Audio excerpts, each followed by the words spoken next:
Boas-vindas a todos os amigos que nos acompanham neste momento de reflexão, onde meditaremos sobre os ensinamentos da doutrina espírita. Essa doutrina que tanto nos ampara, tanto nos auxilia nas nossas trajetórias. Que possamos nos manter com o pensamento elevado, com o coração sereno, para melhor compreender os ensinos do Mestre. E nesta rogativa de amparo e assistência, sintamo-nos envolvidos pela luminosidade dos bons amigos, para melhor usufruirmos dos benefícios que nos são disponibilizados pela espiritualidade.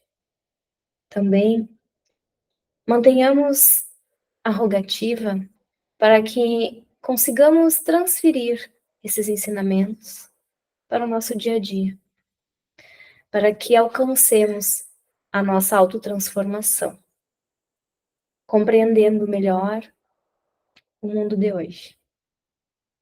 Que assim seja. E hoje nós vamos conversar sobre um tema um pouco difícil.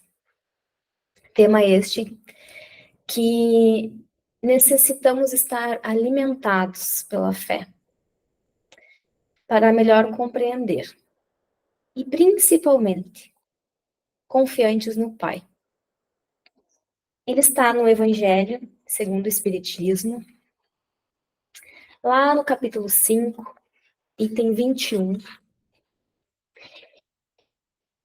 E o seu título é A Perda de Pessoas Amadas, Mortes Prematuras. E o Espírito Amigo, ele inicia o texto nos dizendo assim: quando a morte vem ceifar nas nossas famílias, levando sem moderação as pessoas jovens ao invés das velhas, dizeis frequentemente: Deus não é justo. Uma vez que sacrifica esse, que é forte, pleno de futuro, para conservar aqueles que viveram longos anos plenos de decepções. Uma vez que leva aqueles que são úteis e deixa aqueles que não servem mais para nada. Uma vez que parte o coração de uma mãe, privando-a da inocente criatura que fazia toda a sua alegria. E o Espírito Amigo segue. Humanos, é nisto que tendes necessidade de vos elevar acima do terra-terra da vida, para compreenderdes que o bem frequentemente está onde credes ver o mal. E aqui a gente pode comentar um pouco, conversar, porque à primeira vista esse tema nos faz refletir e nos leva a uma ideia de aparente injustiça. O termo aparente aqui é usado porque é necessário que primeiro compreendamos alguns conceitos que parecem se contradizer quando falamos em bondade divina e uma tristeza que seria aparentemente provocada por ele. Primeiramente, temos que saber que Deus é justo. E a justiça de Deus é bondosa. E isso nos é trazido também pelos amigos espíritos no Livro dos Espíritos, na questão 171. Quando é questionado sobre o que está baseado o dogma da encarnação. Sobre a justiça de Deus, dizem os amigos. E a revelação, pois, repetimos sempre, um bom pai deixa sempre aos seus filhos uma porta aberta ao arrependimento. Não lhe diz a razão que seria injusto privar para sempre da felicidade eterna todos aqueles cujo progresso não dependam deles mesmos? Não são todos os homens filhos de Deus? Somente entre os egoístas se encontram a iniquidade, o ódio implacável e os castigos sem perdão. E aqui importa que entendamos o conceito de vida, que não é o mesmo conceito de encarnação. A encarnação é uma etapa da vida. É o momento em que eu estou na carne, ou seja, no mundo material. E aí, percebamos a conjugação do verbo. Estou na vida material, mas sou espírito.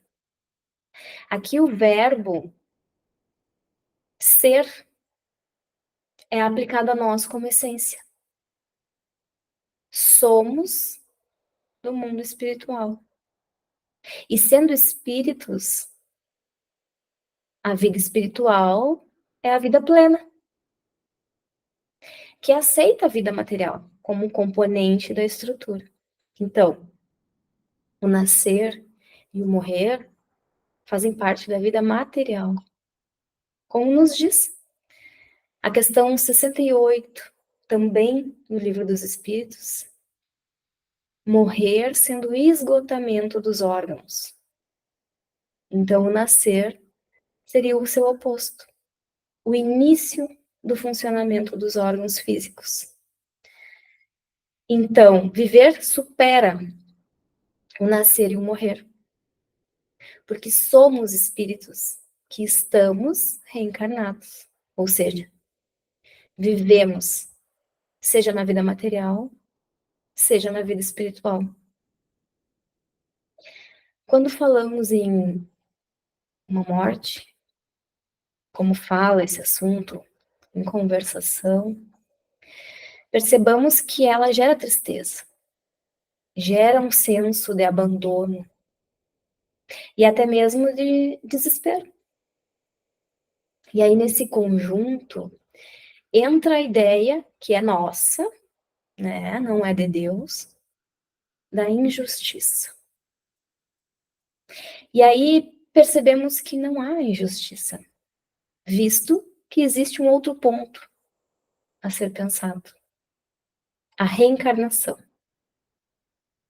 E podemos compreender melhor no próprio desenvolver da resposta da pergunta 171, que lemos agora há pouco, quando os espíritos nos dizem, complementando ela, que todos os espíritos tendem à perfeição.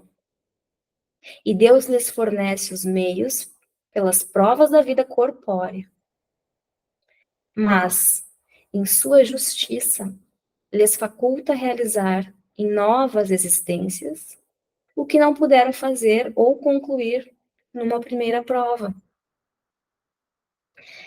Não estaria de acordo com a equidade, nem com a bondade de Deus, castigar para sempre aqueles que encontraram obstáculos ao seu progresso, independentemente da sua vontade, no próprio meio onde foram colocados. Se o destino do homem está irrevogavelmente fixado após a sua morte, Deus não teria pesado as ações de todos na mesma balança e não as teria tratado como imparcialidade. Então, a doutrina da reencarnação é isto: aquela que admite para o homem várias existências sucessivas.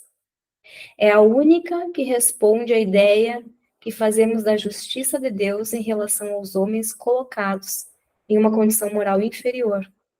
A única que nos explica o futuro e fundamenta nossas esperanças, pois que nos oferece o meio de resgatar nossos erros através de novas provas.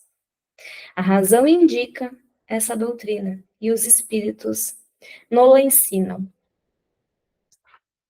E a questão 132, também o Livro dos Espíritos, nos responde qual o objetivo da encarnação. sendo progresso. Então, a morte sendo o único meio de retornar ao mundo espiritual, pressupõe-se que a morte não é partida, mas sim retorno. E a morte, em questões naturais, é porque já se cumpriu aquilo que se esperava para a encarnação, no que diz respeito à evolução. Então, naturalmente retorna, deixando de ser punição e passando a ser merecimento. Quando olhamos com essa ideia de retorno para a nossa casa, não eliminamos a tristeza, mas conseguimos retirar a ideia de injustiça. E o espírito amigo segue no texto, nos dizendo que, frequentemente, a morte prematura é um grande benefício que Deus concede àquele que se vai. E que assim se preserva as misérias da vida ou das seduções que talvez lhe acarretassem a perda. Não é vítima da fatalidade aquele que morre na flor dos anos. É que Deus julga não convir que ele permaneça por mais tempo na terra. É uma horrenda desgraça, dizeis, ver cortado o fio de uma vida tão prenhe de esperanças. De que esperanças falais? Das da terra? E aqui cabe observarmos que a doutrina espírita nos permite equilibrar os nossos equívocos de visão, nos permitindo ver aquilo que está além do alcance da nossa visão. Por exemplo, a justiça divina escapa à nossa capacidade de compreensão. Nós não temos condições de compreender os desígnios do Altíssimo. A nossa capacidade não alcança a ideia de justiça de Deus, porque a nossa compreensão de justiça ainda é uma ideia distorcida. Normalmente, atribuímos à justiça aquilo que deve ser aplicado ao erro do outro. E a doutrina nos proporciona isto, ver o que não conseguíamos. A justiça do divino, a justiça do Criador, amoroso e bom. E esse Criador, amoroso e bom, se utiliza da lei do trabalho para permitir que os seus filhos, em equívoco, corrijam as suas faltas, as suas falhas, os seus equívocos, sejam pequenas, médias ou grandes infrações à lei divina. E ainda no Evangelho, segundo o Espiritismo, nós vamos encontrar questões que ampliam esse entendimento que a doutrina nos apresenta. Como, por exemplo, o ponto de vista. Quando a espiritualidade nos apresenta que, enquanto olharmos a vida do ponto de vista material, esse será o nosso ponto de vista. Quando tivermos a oportunidade de olharmos a vida do ponto de vista espiritual, o ponto de vista será outro. Então, quando olhamos desse último modo, do ponto de vista espiritual, compreendemos que a aplicação da bondade infinita e da misericórdia de Deus, vamos compreender que isso, na verdade, é o exercício da providência divina, amparando os seus filhos, evitando que eles incorram em faltas maiores. E, ainda no nosso texto, Seguimos quando nos diz: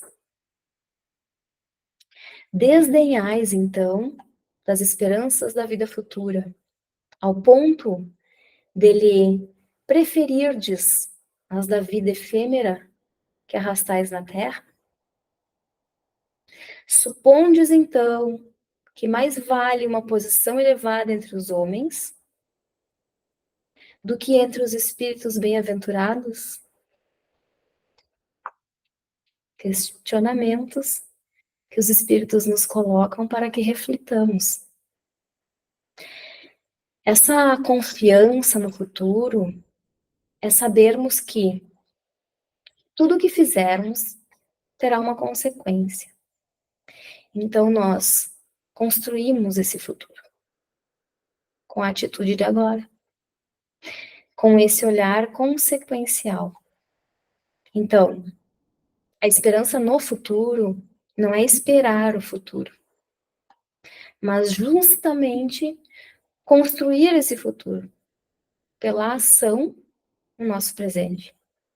Ou seja, não é aguardar o futuro chegar, mas sim ir ao encontro dele através das nossas ações.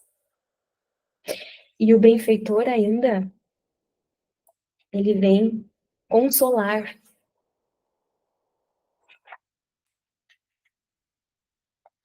Quando nos diz assim: mães, sabei que vossos filhos bem-amados estão perto de vós. Sim, estão muito perto. Seus corpos fluídicos vos envolvem. Seus pensamentos vos protegem. A lembrança que deles guardais os transporta de alegria, mas também as vossas dores desarrazoadas os afligem, porque denotam falta de fé e exprimem uma revolta contra a vontade de Deus. E aqui, o Espírito Superior pontua que quem parte, vive, continua, que estes mantêm contato e também sentem o que sentimos. Ainda, o bom amigo prossegue: